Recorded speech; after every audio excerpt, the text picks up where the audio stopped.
I was Again? born ready. That was his answer. Okay. Finding the right tools for you. I mean, this is one of those conversations that we've gone around the houses a little bit, but this is going to be a direct conversation about finding the right tools, because we spoke about invisible apps, and I saw on Twitter the other day that you got into a conversation with, I can't remember who it was. I think it was Will. Maybe. Yeah. With what invisible apps mean to you, and that was a previous episode. If you want to have a look at the backlog of episodes. And this one, this one's going to be interesting. Yeah, and I mean, I think this for me is kind of something that I'm incredibly passionate about, and I really care deeply about finding the actual right tools, the right solutions, understanding how you work, and how. Actually, I'm going to clarify that a bit more. Understanding how you work well.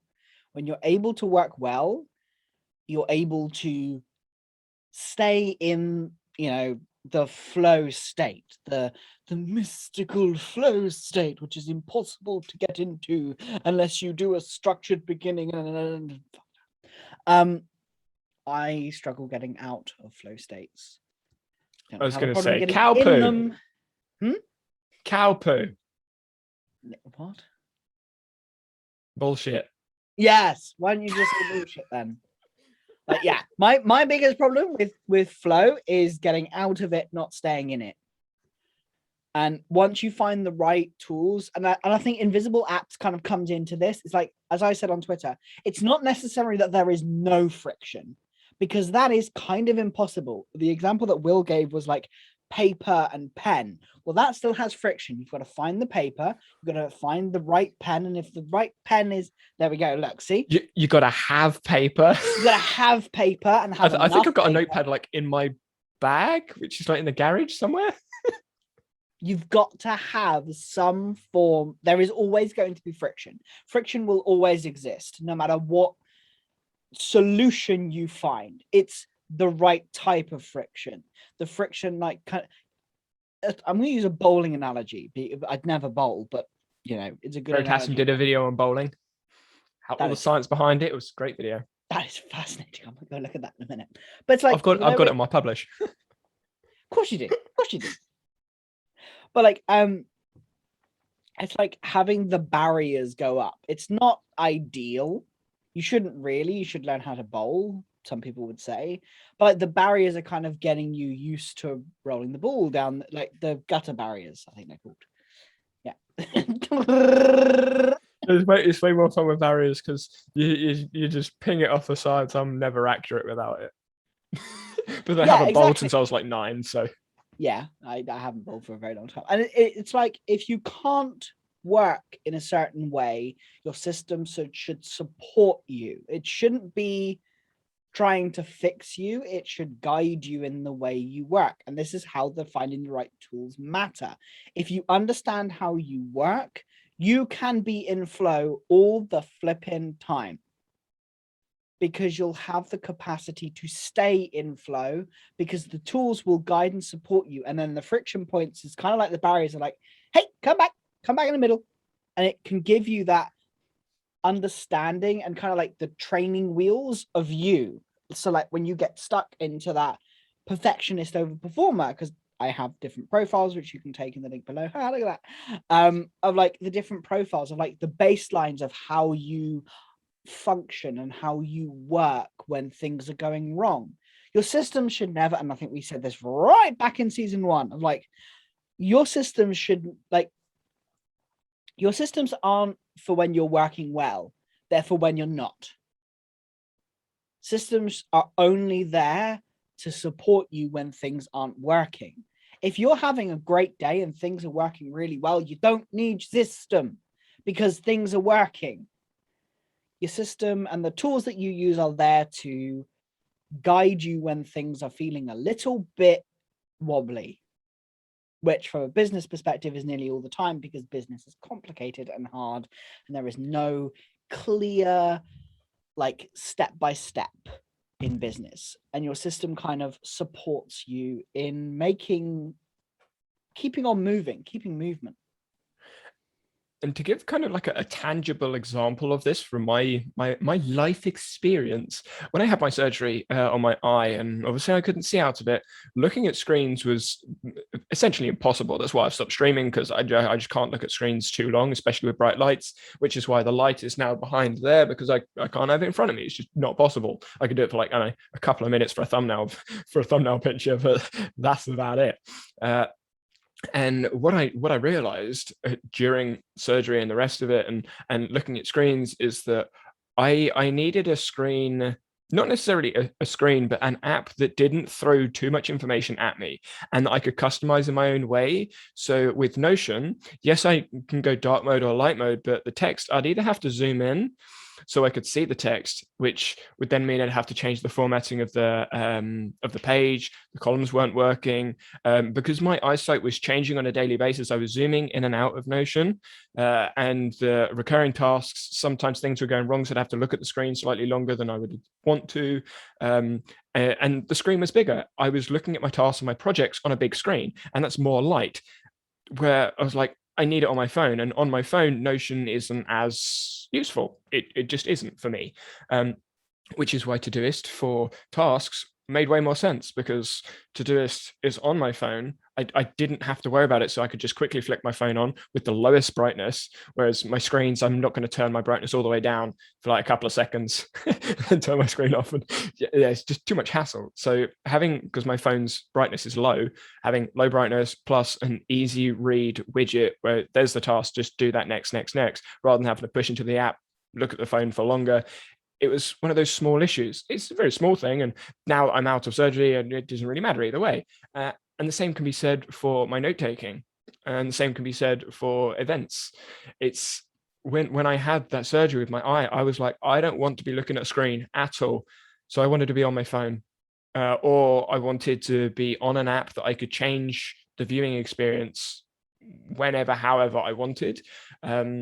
Which Google Calendar on my phone did most of that. Todoist again did most of that, and any notes that I did take was on Obsidian. And Obsidian at the time, I was changing the CSS, so I was drastically changing what was going on. And understanding how CSS works in Obsidian is way easier than Notion. I still don't know how to do it in Notion, but then I stopped trying.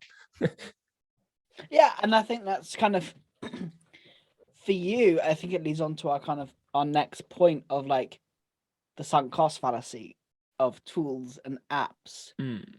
The common thing that I speak to my to clients and people I speak to about this is like, well, I've been in Asana for like years and I have all of my stuff in and I know how it works. It just works.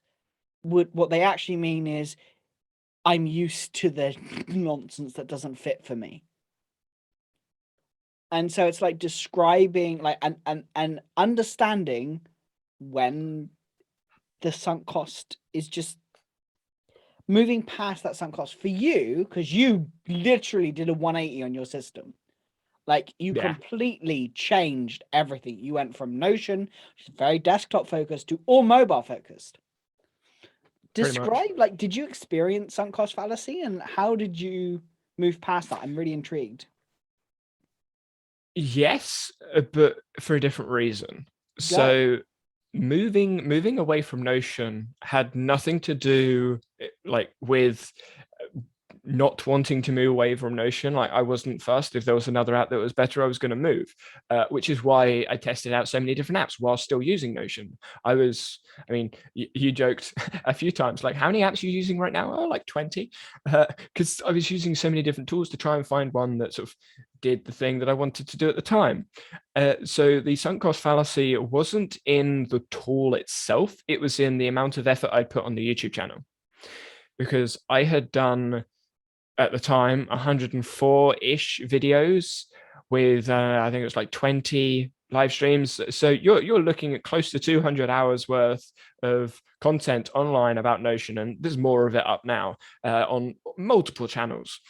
So I didn't want to be seen as the person, oh, he's just left Notion because of whatever reason, for the drama or whatever. It was one of those things that was going through my head. Oh, he's left Notion for the attention, he'll go back to it. So I wanted to make sure that if I was going to announce, I'm not using Notion anymore, it was because I've been using something for a while. I'd been using Todoist for 2 months before I even said like anywhere on social media that I was going to leave. Google Calendar I've been using for 7 or 8 months because of meetings and the rest of it. I just didn't link it up with Notion because it was just API wasn't out. And when the API did come out, it was missing things. And I was like, oh, I'm not faffing around with this anymore. Recurring tasks was a pain in the bum as well. And then for Obsidian, I used that about a month and a half. And the reason that one was so short was because it just solved so many issues for me. I've got to admit, like, it was interesting for my, because I'm still very new in the Obsidian world of like using Obsidian, but it was quite scary how quick I moved. Like, I'm one who takes a lot of time, and I am incredibly pessimistic. I'm just like, nah, this isn't going to work. I look for problems because I have a critical eye when it comes to tools, because there are so freaking many of them. And I have spent so many years trying to find the right tool. And Notion, for so long, was the perfect tool. Was the perfect tool for the way that my brain was working, from the way that I was functioning. It was I think we spoke about this in the first episode of season 2 of this season, of like this. Like, Notion opened up a world of, hey, you can think how you think and work how you work, and it will help you to do so. And so at the end of my most recent video, I did my most recent video is actually about Notion. It's about Notion, but also about like the other tools I'm using, kind of like a bit of an update with what's happened in 2021 with Notion, and why the updates still haven't helped me or forced me to move back in any way, relating to the point that you said with finding a problem. With Notion, I learned what my problems were, like what features I wanted, what elements of the app that I used, what elements I didn't use, where the friction points were. So I knew what I was looking for. I knew what I wanted. I knew what I didn't want. And I knew what problems to look for. And Obsidian just happened to be the one that I came across. I was like, I can't find a problem yet. I'm going to keep using this. I still can't find a problem yet. I'm going to keep using this. And I'm still trying to find a problem with it. Likewise, in fact, I'm exactly the same. It's just like Obsidian is, for me, I think I've said this before in a previous episode, the reason why I moved from Notion to Obsidian, and to be perfectly frank, I haven't moved most of the stuff inside of my A&E into Obsidian yet, because why? It's there when I want it, and then I'll move. So I actually have my ideas and notes database in Notion. I'd kept it there for ages, but the video that I did, it was the first time I'd actually been into my space, my actual Notion, in almost a year. Because whenever I went into Notion, it was someone else's workspace. But yeah, I went in there and I was like, oh, I've still got this database. I had 2,500 notes in there. I scrolled down. Almost all of them had either been recreated in Obsidian without me like realizing, or they were just completely redundant pieces of information that I didn't need, didn't use ever. It's like, why did I click that? I went into it. I was like, oh, it's a complete waste of time. So I spent 3 hours going through my notes and ideas database to see if there was anything missing. There wasn't. So I just deleted it. I deleted 2,500 notes in Notion, and I didn't need any of them. Whereas if I was to do the same thing in Obsidian, I would want all of them. And I think that's very much I think you touched on exactly why I moved, because Notion was just storage. It was info storage. It was info dumping and storage. That was it. It was never to do anything with. Whereas with Obsidian, with the way that I've set it up, which is basically your way, because it works. I don't want to reinvent the wheel. I don't have time to reinvent the wheel. I'm now starting to tweak it a little bit to be more fitting to me, and I'm experimenting and exploring. But your framework has literally helped me to use it because it's simple, it's easy, and it's fast. I don't have to think about what I'm doing. I just have to do it. I can just go, finish what I'm doing, and then get out. To me, that's frictionless. There is no waiting. Notion. I mean, it's not Notion's fault. It's online, whereas Obsidian is not online.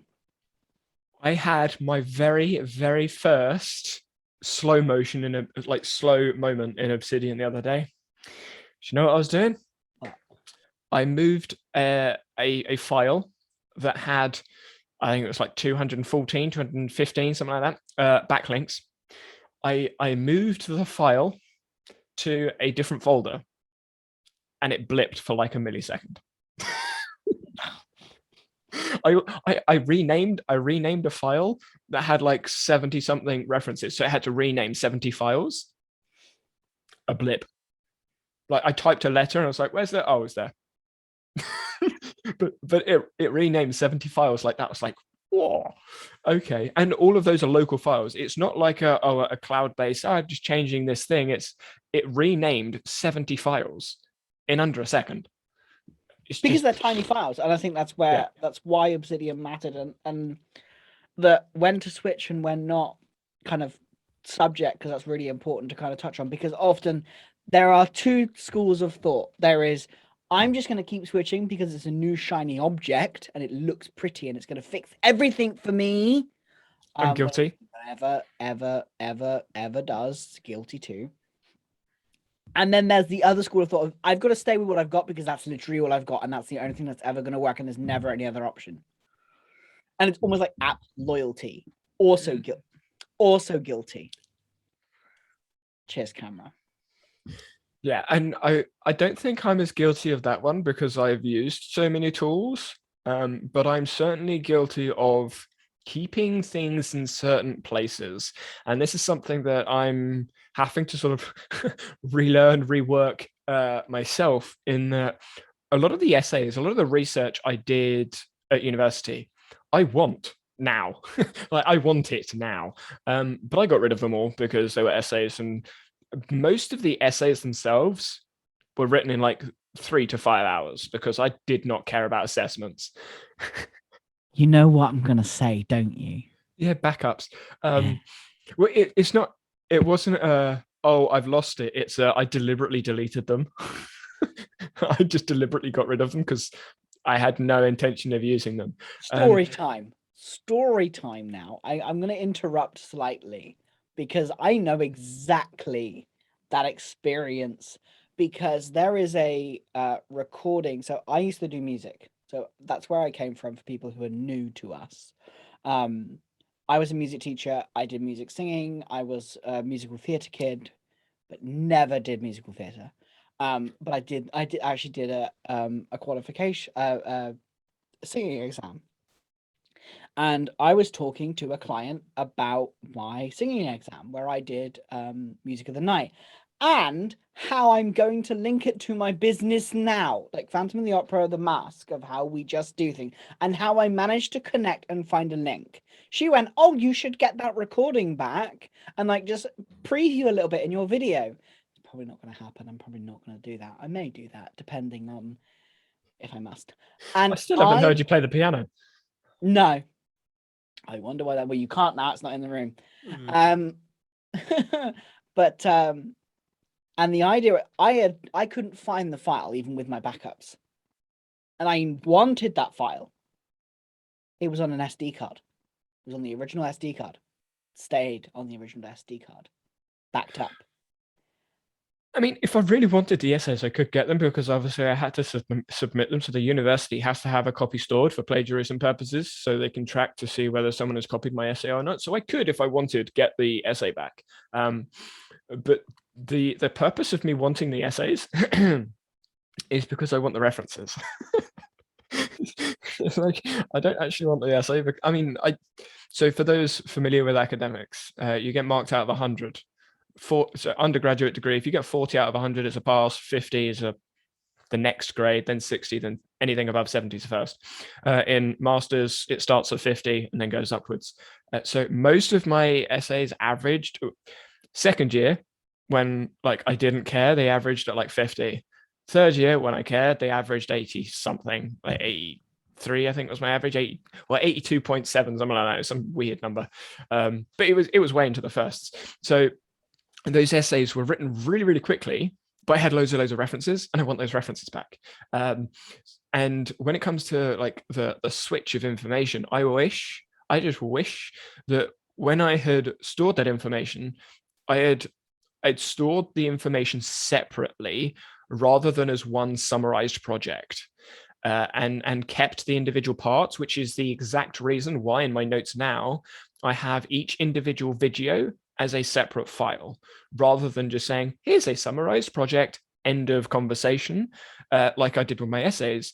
I want them individual, because most of the time when I have a summarized project, I want a small part of that project to use elsewhere, which is the atomic note. Yay! So yeah, and like just with the when to switch, when to not, with the atomic notes, and having the atomic notes somewhere, wherever that is, means that if I do switch, I can take what I want and leave what I don't want. I was actually just in between conversations. We recorded 2 today because busy next week. But I was briefly talking about brain and forgetting, and our brain forgets things on purpose because there's some information we just don't need. And that is where atomic notes is very useful, because in a summarized project, I don't want all 5, 10, 20, if it's a dissertation, 100+ pages of information. I might just want one quote or one reference from something. I vividly remember I did an essay in my second year undergraduate sports coaching, and there was a reference of someone basically quoting a strength and conditioning professional, and he was quoting what strength and conditioning coaching means to him, and it was a psychosocial model of what coaching is in the strength and conditioning field. And I was doing an essay in my master's degree on socialization of coach education, which again was strength and conditioning coaching. And I wanted that reference, I wanted that quote, and I had to read the whole friggin' essay to try and find it. Because I didn't have an atomic note to find it. So when I was switching between the summarized projects, i.e. the Word documents, going backwards and forwards, it was a pain in the bum. But now, because I'm in Obsidian, there are atomic notes and I can easily find them. And yeah, so when I'm switching backwards and forwards now, because I have a framework structure that allows me to find whatever I want, it doesn't matter where I go or what I do, because I can find the specific point that I want. Because you understand exactly how you work and how you want to work. And exactly. And if you do not understand that, you are working from a void. Like, you do not understand yourself. You're working from this, like, it's like when I speak to people, when I first start working with them, the reaction is like, well, I don't know. It's like, this is you. This is who you are. It's fundamentally how you work. You should know. If you don't, how are you functioning? Well, I just do what everybody else tells me, which is why we have everybody creating cohort-based courses, which is why we have everybody creating YouTube channels. And there are so few YouTube channels that actually last. Because you do it because you sort of see other people doing it. You're like, oh, I can do that. I'll do that. And I had fallen real prey to that. I started my YouTube channel. I did a few videos and then I'm like, I just don't care anymore. But now I care. I have videos I want to make and I'm going to make them and have been making them because they're important and I like them and it's interesting and I will keep doing it because now I understand how I work. Now I understand what matters. That's exactly the reason why I moved away from Notion content. Yeah. And that's also kind of in a way why we stopped doing the podcast at a point. Because 1, we got busy, and 2, it wasn't high. It's like we could just keep talking about Notion forever, but it's like you weren't using Notion. I was still using Notion. And it was like, how would this even work now? The conversations would just shift in weird random directions, and I wasn't ready to continue doing other conversations. I wasn't sure what to talk about. But now we came back together because we both had ideas and thoughts and like, hey, let's talk about them again. And that was the reason why. And it's so important. Like, I wish I knew this right at the beginning of like understanding how I function, because once you know how you work, you can just work. Because we have to make thousands and thousands and thousands of decisions every day, tens of thousands of decisions. When I come to work, I don't have to make as many because I just come in and I know what I'm doing, and then I can go into what I'm doing, and then I will fall into flow. I don't get a choice in the matter. I will go into flow and I will not stop until it's done. Did you do that deliberately? What did I? The word choice. No. But let's say yes. That is a great segue, John, to our next section.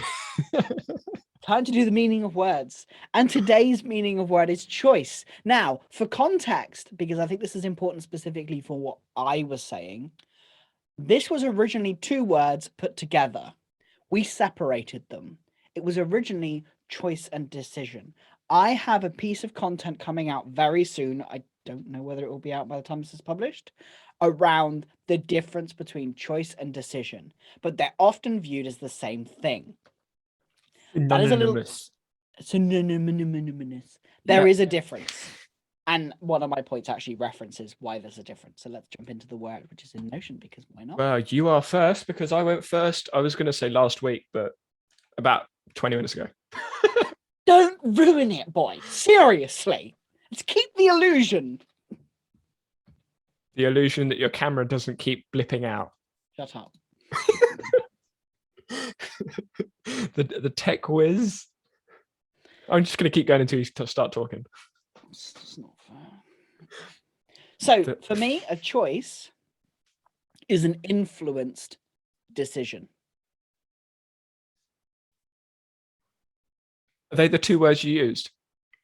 An influenced decision, yes. That is literally what I wrote for point 4.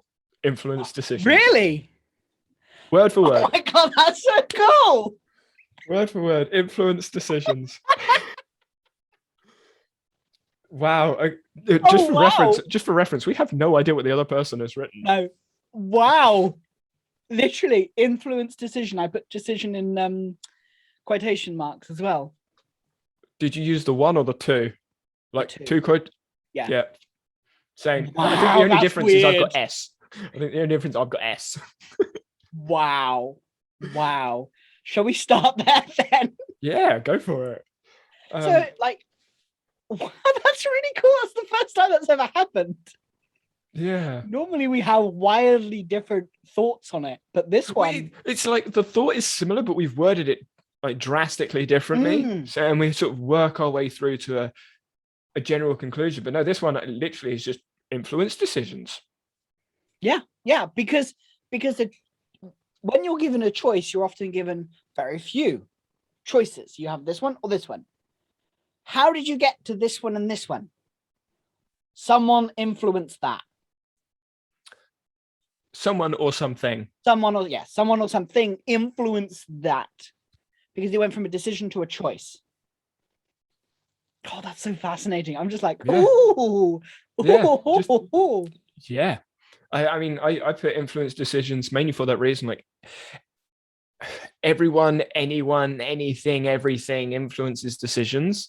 And yeah, that's all I really had to say, because every choice you make is influenced. I mean, without going into some of the other points, yeah, that's all I can really add. What's the second point of yours? So a second point of mine is relating to a specific something. No, I don't really have. There's a couple of things that could be similar. I mean, my third point kind of is a better definition of the second point. So it's seeking out something that matches our perspective, but can be influenced and affected by someone or something. So is that 3 different points there then? You know, something matches our perspective. Yeah, kind of. But I put it as one bullet. This one was really like trying to hone in on choice rather than adding decision into there, because they very much are synonymous. Yeah, they're very connected, but they mean, like, the context of both are incredibly different. It's why we originally had them together rather than separate, where I put them in together. But there is a nuance. Yeah, I love that word. Me too. I love that word. And I wish more people spoke about nuance rather than saying, hey, the general average is this thing. End of conversation. No, not end of conversation. Yeah, so as a second point of mine, which is actually the top point that I've got, is using information to guide future actions. Oh, interesting. One of my other points, action of selection, I put.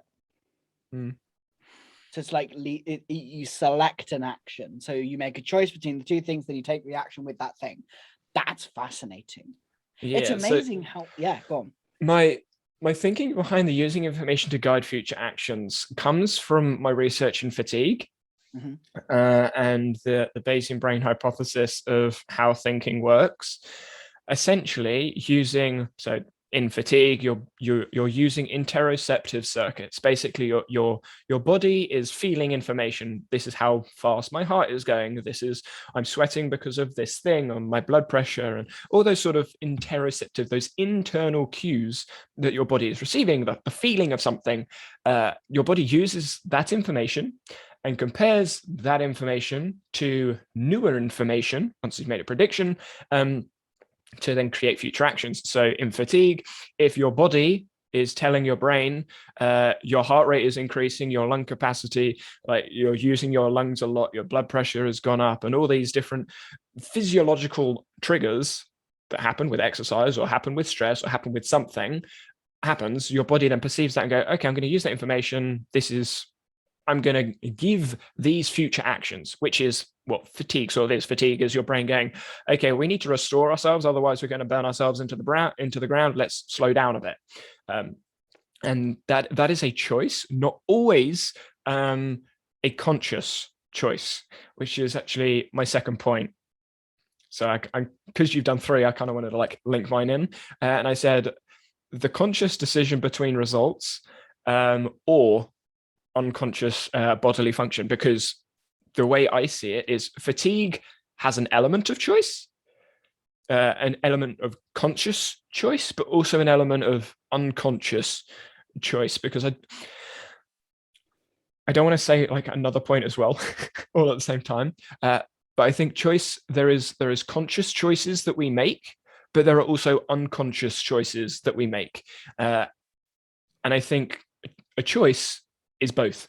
Like Yes, it can be both conscious and absolutely. unconscious. Would you, I was going to say, would you agree? But Yeah, absolutely. Like so our awareness, we can consciously choose, but it's also a subconscious process. When we look around, our eyes are automatically drawn to certain things as we look around. As I look around and see my bottle, I am making a choice in my head whether I want to take a drink. Do I want to? Is my throat dry? It's like there's a whole cycle that happens during when we're just looking at stuff.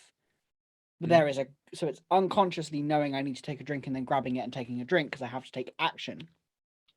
It's kind of that. So yeah, absolutely, 100%. It's yeah.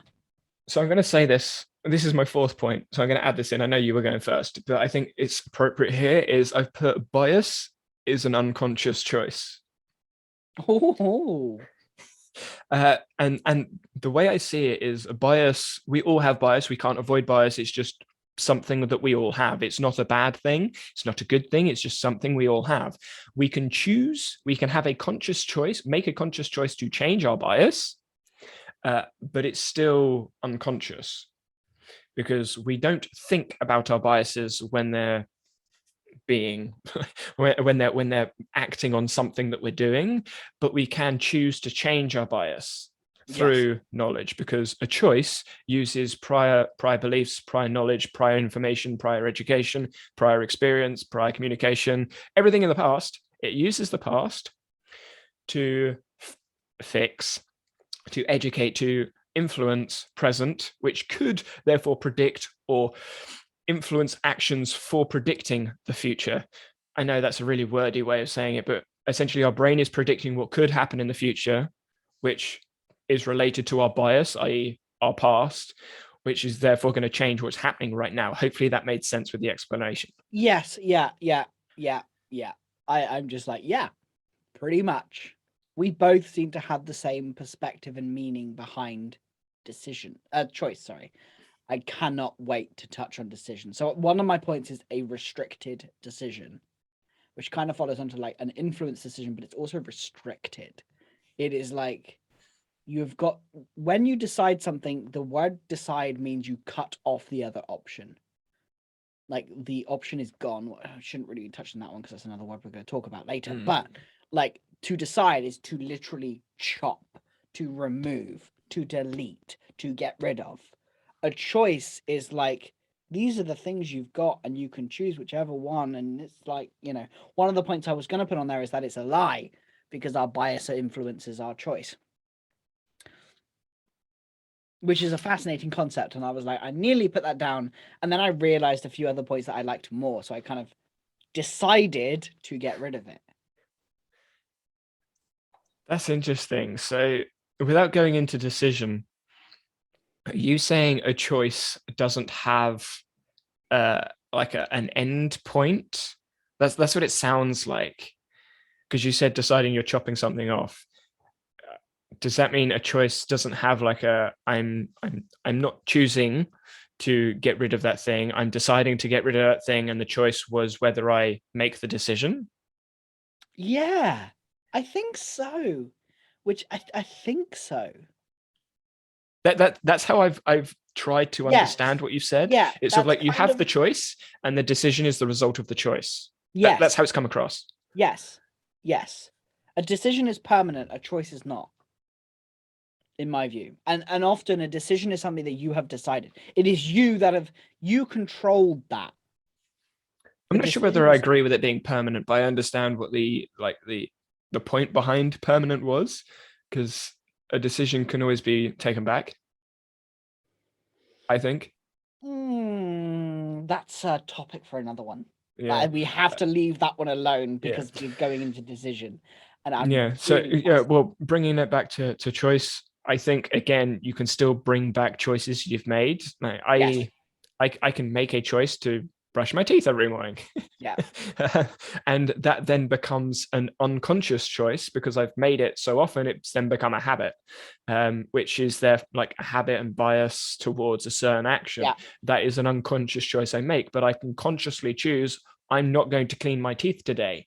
And then that could therefore influence your unconscious choice in future, which is why people can forget to do things, which is why reminders are useful. So I think choice can change in that sense. I've got one more point. Have you got one more point? I have no idea. I've just done them in order of the conversation, if I'm honest. But yeah, I've kept track of what points I've mentioned and what I haven't. Have you got I've any just more? Because enjoyed you're the conversation, if I'm honest. oh yeah, I'm thinking about it. Yeah, my brain is like always doing more than one thing at once. as I'm sure you're well aware. Oh gosh, yeah, me too. My brain's just like, oh, this is fascinating. I want to talk about decision. Let me talk about decision.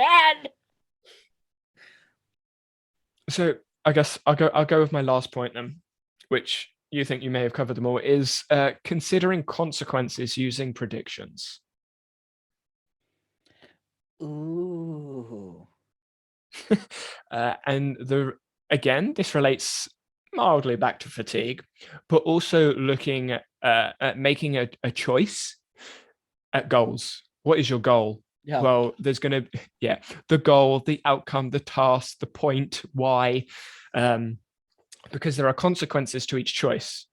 And you have to make a prediction about what consequence is more appropriate for your context and situation at that time. Again, looking back at one of the episodes we did about ABC, about like the point in our business going forwards, sometimes you need to make a choice to go, okay, I'm going to do this thing to get to that thing. And there was a choice with consequences. Maybe you're not going to push social media because at this point in your business, you don't want to, or maybe vice versa. At this point in my business, I do want to. It's a choice, and it's weighing up the consequences with the predictions that you've made about the potential future actions. I'll leave that to you. I actually think action of selection is kind of related to what you just said. I think I already made that point, but it's kind of, yeah, it kind of works together in that way. That's how I'm perceiving that. For me, it's exactly that. It's like you've chosen something, you've made a choice. Now there is action and there is a consequence to that action, expanding my point originally, matching yours of like something will happen next. And also this is something that I do in parenting. It's like you've made a choice, there is a consequence. That is what you've said you're going to do. This is the consequence. You know that you have an option. You will always have an option. It may be a restricted option, but you have an option to choose what you do, and the choice has a consequence. So yeah, absolutely, I completely boom. Yeah. I was coaching trampoline on Monday. So Monday just gone, and there's a guy there. So this is university trampoline. Most of them haven't trampoline before at a club, as in trained Olympic trampoline, and he is worried about getting on the trampoline. Not because he's bad, not because he's worried about anything like falling off or anything like that. He's worried about what other people think of him, which is understandable. So he takes short goes. He doesn't have very long goes on trampoline because he doesn't want people to think he looks silly for too long. And it's a choice that he's made in his head previously, that he thinks he looks silly on a trampoline. And he has made that choice. And I then gave him that choice again, which he didn't do. He had made that choice. It was then an unconscious choice in his head. Every time I got on the trampoline, I look silly. I need to get off the trampoline. So I asked him that question. This is me coaching him on the side of the tramp. I asked him that question like again, and he said, "Well, yeah, I look silly." I was like, oh, "Okay, does that person look silly?" "No." "Why not?" And we went through the conversation, and what you realized is everyone looks silly on the trampoline. It just depends what eyes you're looking through and what comparison you're making. So the consequence of his choice changed, which actually changed the choice itself. So instead of taking shorter goes, he actually wanted longer goes because he wanted to look silly more so that he could learn the skill and then not look as silly. He was using the word silly. I didn't like that term, but I went with it because as soon as you add more words into a conversation like that, it gets very complicated very quickly. But I changed the narrative around the choice he was making by asking the question again and then changing the consequences. That is one of many tools I use when coaching. Yeah, absolutely. I love it. This is, I love this conversation on choice because it's a fascinating one. And I'm looking forward to the decision because I think that's where you and I differ. Potentially. It's going to potentially. I'm so for those of you, so we're rounding up the section. For those of you that are still here, my content direction is moving back towards research, back towards my background in science and coaching science.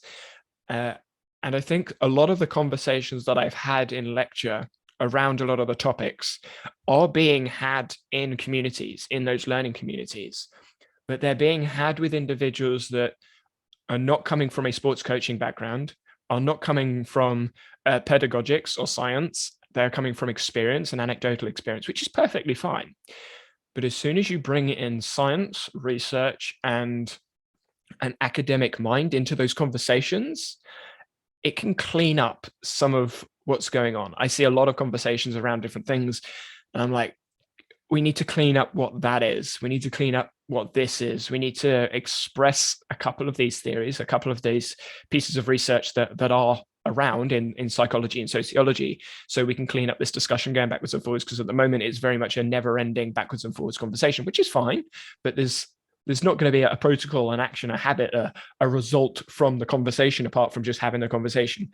And that is where I want my videos, my content, my research to go. It's starting to bring some guidance to the conversation in some ways. And that's where, sort of linking back to, I think, was it this one? Or was it the last one? I can't remember there. No, it was last week's episode. We've done them so quickly, combining together. But that's where the communities, the learning communities from last week, having someone or something or a project or something to guide a conversation forwards. And that's where my content is going. And that's where I think this can lead. And I also think that links very nicely when you have a conversation. So like the thing I'm loving most about, I mean, we've only done a couple of these like words and meaning of words, but having that conversation helps me to understand how I work better. And I think talking to other people, learning new things brings in that understanding of like, hey, that doesn't make sense to me. Why? And especially with different perspectives, not just different business perspective, but different areas. It's one of the reasons that I went out of sport, because my whole education has been in sport. I did sports BTEC, PE, like everything that I've done in formal education has been sport related. I came out of that, went into the business world, and business coaching is not sports coaching. There is basically coaching is exactly the same, but business coaching, for whatever reason, doesn't have anywhere near the amount of academic research behind for some reason. And if you take sport out of the sport coaching research, almost all of it applies to business. But I don't see it for whatever reason. That's another reason why kind of my transition is into, because productivity has been made to be this, it's very like factual. It's not emotional. When the truth is, it's very emotional. How we function is emotions are literally, you know, how we as human beings work. Energy and motion. Yeah, energy. Yeah, exactly. I was about to say that. Energy and motion. It's like managing our energy, managing how we work. And for me, where my focus is shifting in business and in productivity is that it is harnessing our energy in motion, harnessing our emotions, harnessing how we function naturally, because we all have a system. We are basically a series of systems that come together and work together. Like, you know, we are a system. If you think about it rationally, that's how we function. And it's about connecting that to our tools and our business and how we work. Because if you can connect how you function at a base level, there is so much, like what your schematic is, there is just so much. I'm intrigued your reaction to that. As soon as you say schematic, I think of a research schematic of we're going to do this, then this, then this, and this. And, I got sick of schematics. I mean that from a psychology standpoint, not a step-by-step guide. Same thing. Schematics are too linear. I know it is, but that's a framework. I prefer the term framework, but I know what's. I agree. Yeah, it's like a framework of how you function, which is why my personal productivity thing is a framework. It's like, this is where you start, and this is how we can lead the conversation on. So it's a starting point. Going back to last week's episode, it's like the beginning of a journey into figuring out how you work, so that if you want to increase productivity, we do need to wrap up, I know. But like, if you want to increase your productivity, you need to have an understanding of how you work. If you want to make more money in your business and want to run a business, you need to understand how you work. If you want to function in society in a way that feels good to you, you need to understand how you work. It matters because without all of those things,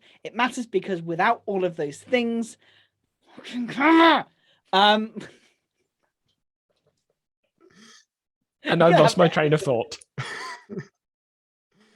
Without all of those things, without that understanding of how you work, flow doesn't happen. Your productivity decreases. How you work doesn't, you can't function in a way that you want to. And to round it all out, the reason I sort of went on a little side tangent as to what I'm doing is I made the choice to go, I'm going in this direction. These are the potential consequences. I've weighed that up and gone, yes, I'm going to do this because this is what I want to do. That's a choice I made, and it's a choice that I'm happy with. The choice led to the decision. You've cut that off. Like, to me, that choice led to your decision. We'll talk about decision another time. I cannot wait to talk about decision now. It's going to be great. Right. And we'll leave that one there. So let us know what I'll see you in 2 weeks, John. Yeah, right. Let us know what you think. We really, really value these conversations, and tweet us. Tweet at us. Don't just ask about the apps. Talk about this conversation with us. It's a hard conversation to have, and there is no right or wrong answer. That's why it's so cool. Because your perspective is just as valid as ours. Wow. Actually, there is a right and a wrong answer. It's just perspective.